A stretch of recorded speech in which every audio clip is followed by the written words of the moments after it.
guys, welcome back to my channel. So today's video is going to be a question and answer all about Tulum. So you guys blessed me with over 1K views on my travel vlog video, my first travel vlog. But you guys are also not subscribed.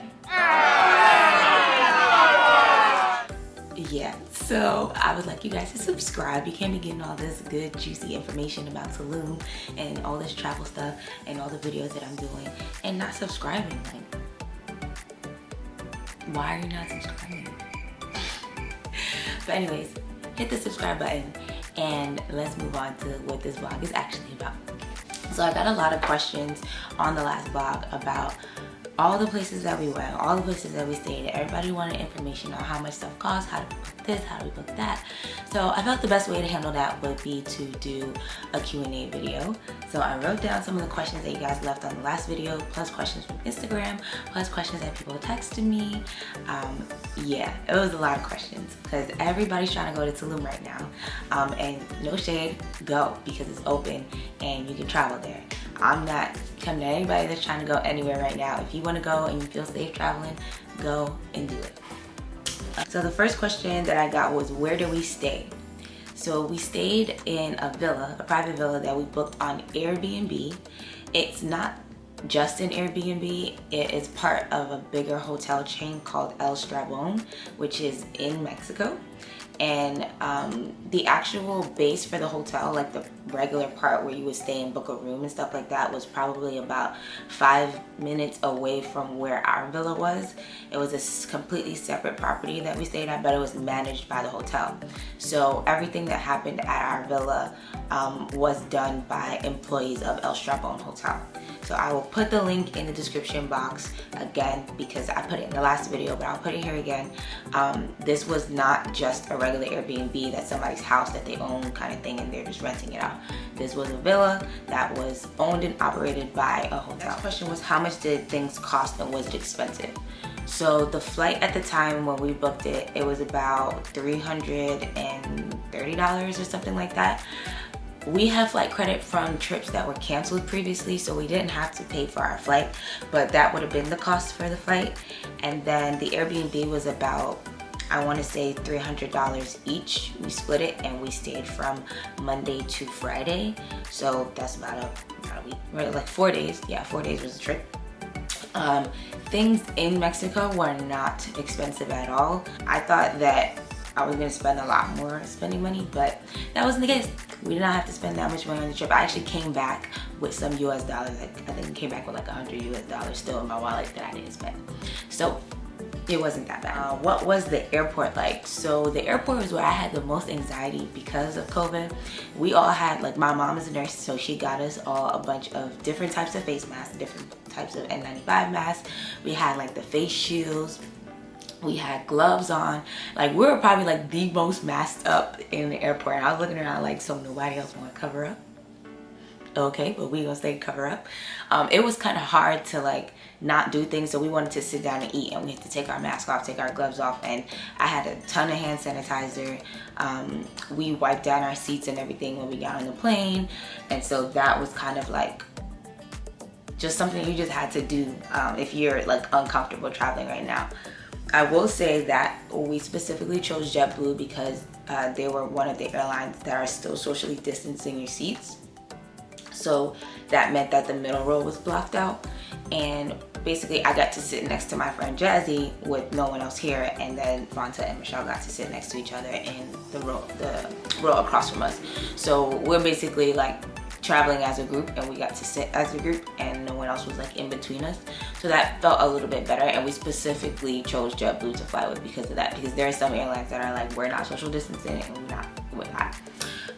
The next question was everything closed?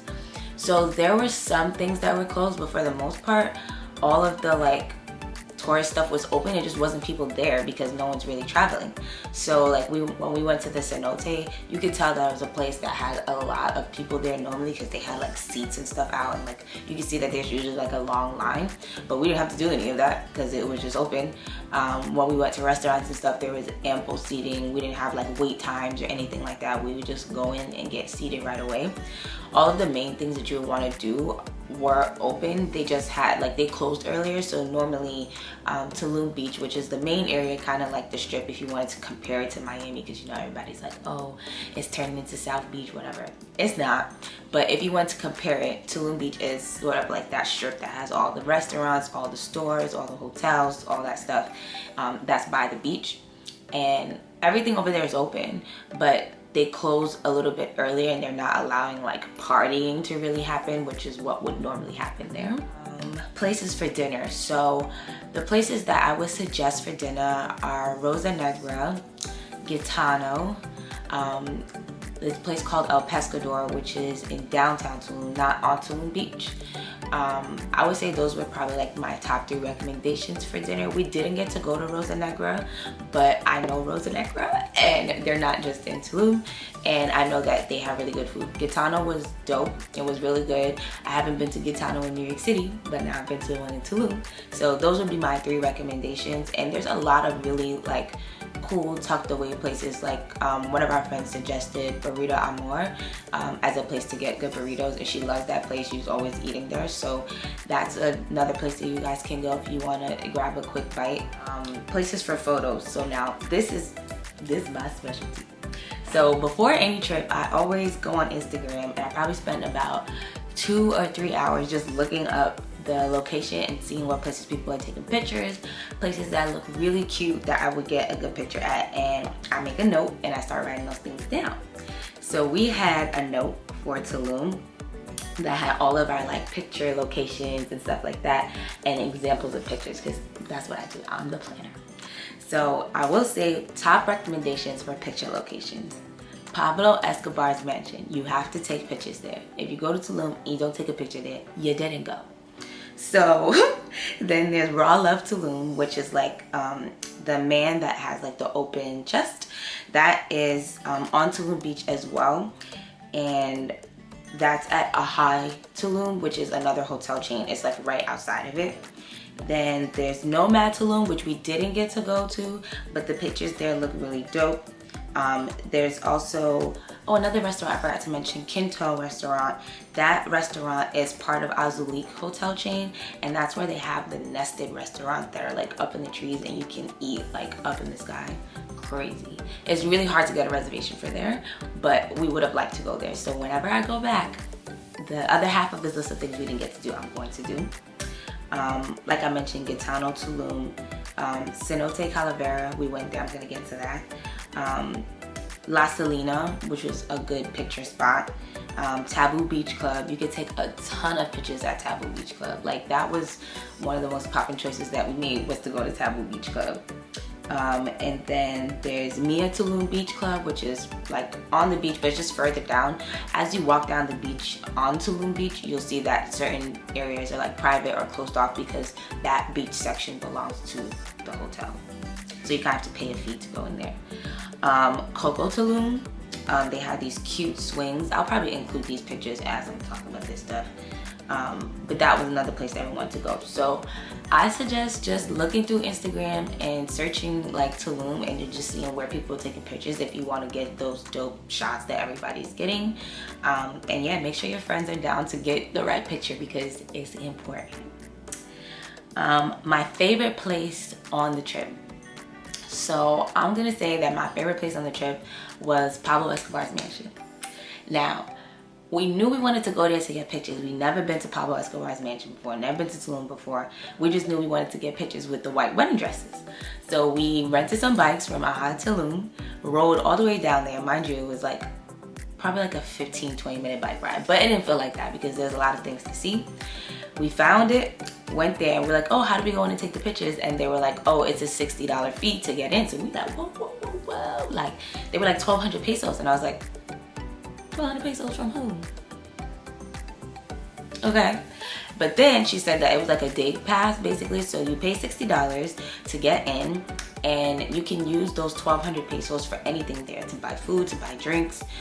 You can use the pool, you can get towels, you can take showers, you can like basically run wild in the people done place when you pay for your day pass. So we were like, fuck it, that's like amazing. So we paid for the day pass, and we basically got these little tickets that had your name on it and said how many pesos you had like in your bank. And so once we got in, like there was this really beautiful infinity pool that led up to another area where you could take pictures. There's cabanas that you don't have to pay extra to sit on or be any type of VIP. If it's open, you just sit at it. There was the area in the back where you go take all the pictures. There's like 2 or 3 restaurants on the property. And our last day, we just spent basically the whole rest of the day chilling out on these cabanas, eating hella food. They have waiters that come and like bring you all the stuff, and as you order they just subtract it from your ticket. So that was really cool. If you're not actually staying at Pablo Escobar's mansion, you can go buy a day pass and still have an amazing time. How did we book the chef and the driver? So like I said, our Airbnb was part of the hotel, so they had concierge service attached to it. And so as soon as we booked the Airbnb, they set up a WhatsApp group chat with us, and the WhatsApp group chat was where we were messaging like our host or concierge team to ask for things. So they let us know that we could book transportation. So the van that picked us up from the airport was already pre-booked. We paid about $190 round trip for them to pick us up from the airport, bring us to the villa, and then when we were leaving, to bring us from the villa back to the airport. They organized all of that. We just had to pay the driver when they came. We organized the chef. We asked them if we can get a chef. They found the chef or whatever chef it is that they work with. We love him. He made such good food. I can eat that food again, please. But he was amazing, and we kind of just paid him every time that he came. So breakfast was like $17 per person, dinner was $24 per person, and they sent us a menu, and it was like, oh, if you want breakfast, you can choose like 2 juices, you can choose 2 or 3 entrees, you can choose like whatever, you know what I mean? So we kind of built our own menu based off of that, and every time after we ate, we paid him the $17 per person, and then we tipped on top of that. You must tip in Mexico, okay? You must tip. Tip is everywhere. Tip, tip, tip, tip, tip. Okay, so don't be cheap with the tip. They're expecting a tip, and they deserve a tip because they do a lot.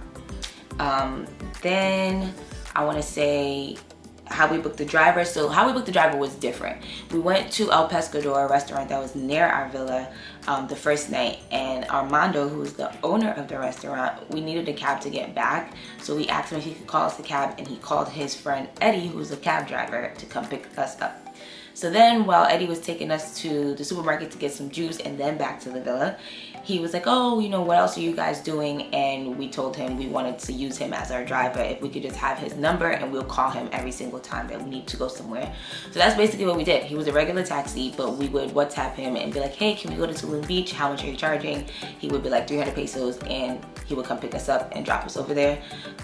Or if we were like, oh, can we just book you for the day and you could just take us wherever? He'd be like, okay, you know, 700 pesos and I'll take you around wherever. So that's kind of how we coordinated that. I would say we kind of got lucky with Eddie. But if you know, have a driver, or if you're booking a taxi, you can ask them if, you know, they'd be willing to continue to pick you up and stuff like that. Communication is a little bit hard if you cannot speak Spanish, but they try. And you should also try too. So, crazy story from the trip. Well, all right, so this wasn't like your typical trip where we normally go and we meet like a whole bunch of people and get into some dumb shit like we normally do. It was just us on a girls trip. We wanted to be calm. So the craziest story that we have would probably be, I wouldn't say it's crazy, but it was just, well, maybe there's two. So the fun, like, okay, this was wild part was, after we left Pablo Escobar's mansion, we were supposed to get on a call, like a Zoom chat for our friend's book club meeting, who is just near and dear to us, and there was no way that we were gonna miss it. So my phone was dying because I was vlogging the whole time, and Michelle bought a charger and the charger stopped working, like a portable charger. So everybody's phone was basically dying. We left Pablo Pablo Escobar's mansion, I want to say at like 6:50, and in Mexico we needed to get on the chat at 7:30, I believe. So as we're packing up our stuff to get ready to go, we're walking out of Pablo Escobar's mansion, and we figured since we already had the tickets, we used up all our pesos, like we were good. So we didn't know that they were gonna like try to come back and like make you sign like a receipt and all this stuff, because we hadn't paid again. They just kept subtracting whatever was on our thing.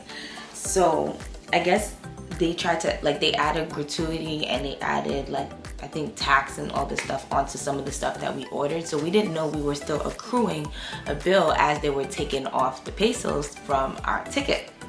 So we started packing up. We're like getting ready to go. We start leaving and we walk out.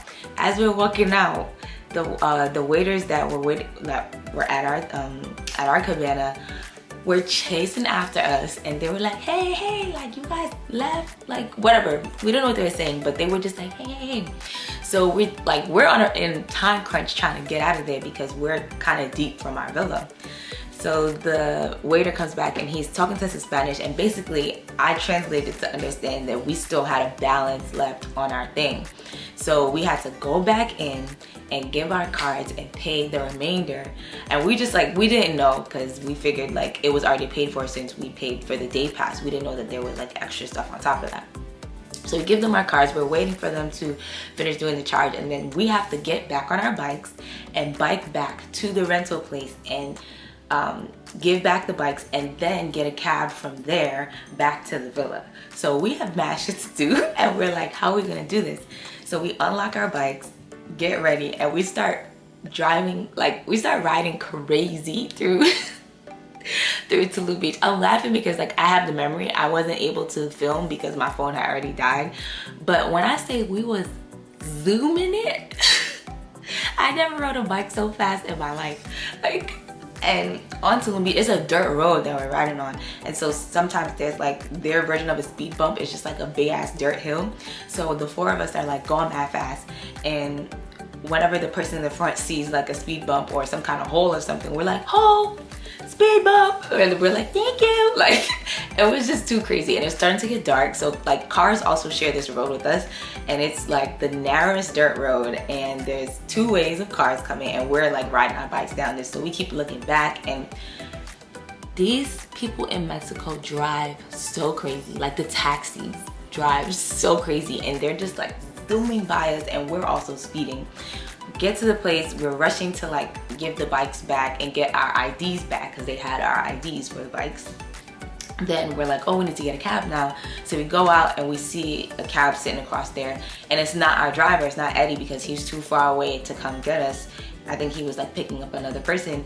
So I'm like prepared to negotiate with this cab driver, because we also didn't have many pesos left. We had, at this point, we're swiping cards for things because we didn't change too much money.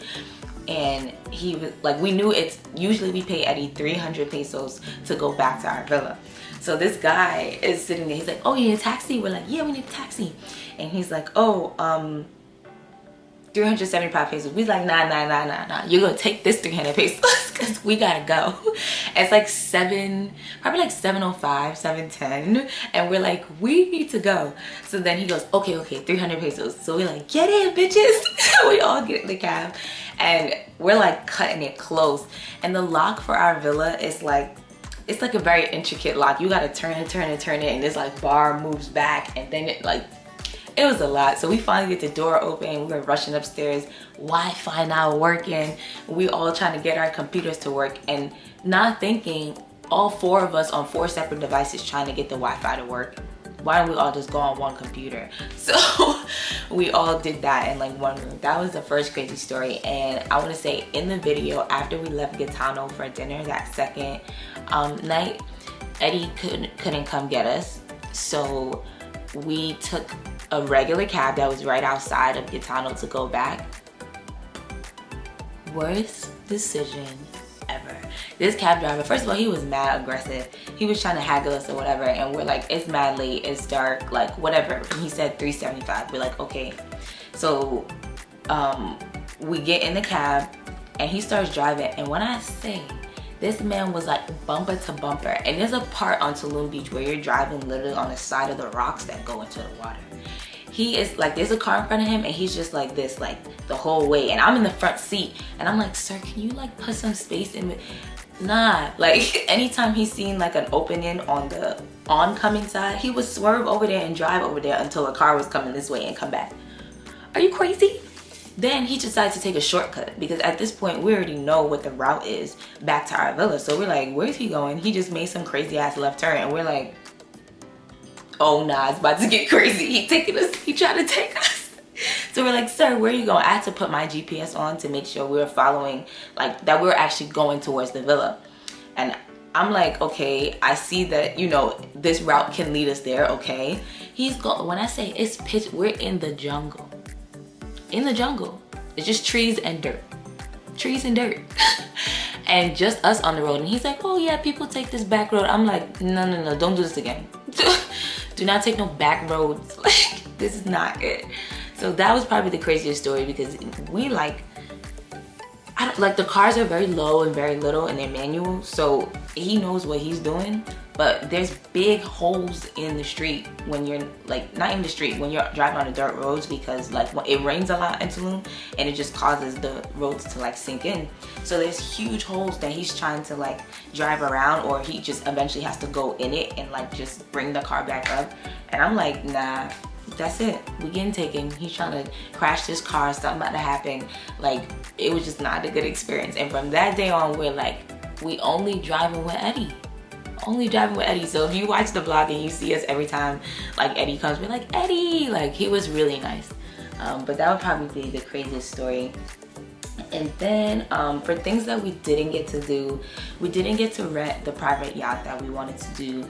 But the company that we were gonna go with for that was, let me check my notes, Navy Flex Yacht Rentals. And I believe it was like $1,100 for 4 or 5 hours, up to 10 people and food. So that would have been really dope to do, which we probably will do if we go back to Tulum. We went to Cenote, Calavera, but there's a bunch of other cenotes along that route that we wanted to go to. Didn't get to go to Coco Tulum. Yeah, I would say next time we go to Tulum, hopefully it's not as socially distanced, so we can do a lot more in terms of like going to stuff. We did not go to things because they were closed. We were just trying to socially distance in our villa. We didn't want to be around too many people, so that would be the only reason why we didn't get to do those things. And because we were only there for 4 days. The first night we just kind of stayed in the villa. So yeah, if you guys have any more questions about Tulum stuff, just leave them down in the comments and I'll answer them as I go. But thank you guys for watching and tuning in to the part 2 of Tulum. I plan to do a lot more travel vlogs because I like to travel, and even though the current climate isn't very forgiving for traveling right now, I think that I can still do some videos on some more local destinations and things like that. So thanks, bye guys. Oh yeah, and subscribe. Y'all getting me tight.